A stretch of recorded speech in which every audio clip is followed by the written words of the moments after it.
Здравейте, приятели на Rockstar Games, аз съм Дидо и днес започвам нов канал за YouTube.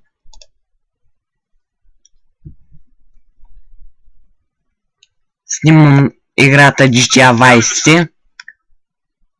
Надявам се да ви хареса. Ако ви хареса, абонирайте се.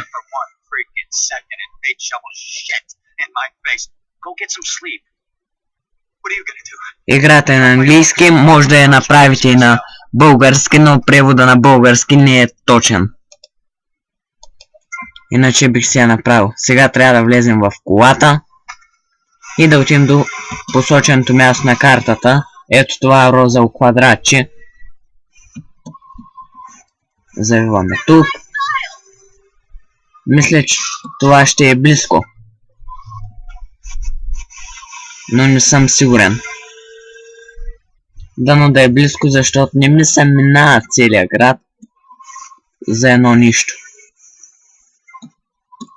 Всъщност все пак, нали, това е мисия, не е нищо, но това е първото ни каране на кола в GTA Vice City.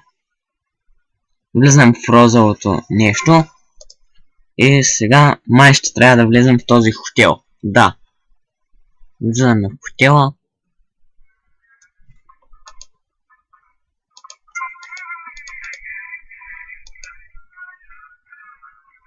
Може да видите като цъкам мишката, но да чуете, но извинявам се за това.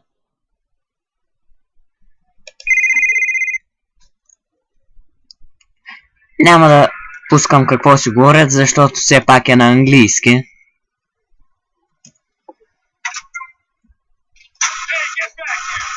Супер, полицията ма подгони. Сега трябва да отидем до това Ел.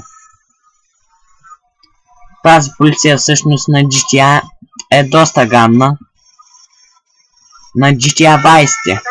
Защото нали съм играл GTA San Andreas, GTA 4, GTA 5 и мислям да снимам и на тях GTA, но първо ще свърша клиповете с GTA Vice City. Искам да я превъртя. Ако успея, защото някои мисии могат да бъдат трудни и да не мога да ги мина.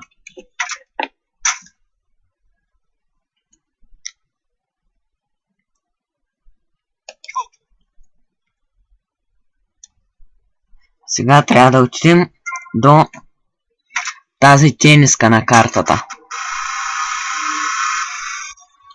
Ще мина през паркинга за по-пряко.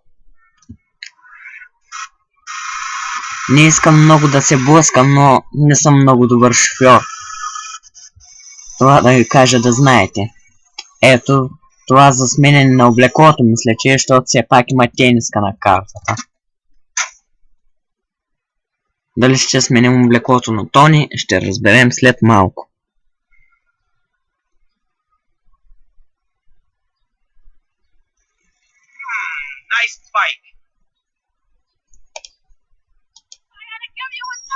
Готово, сменихме го, значи изпълнихме първата мисия. Това беше всичко от мен. Скоро ще снимаме втората мисия. Довиждане!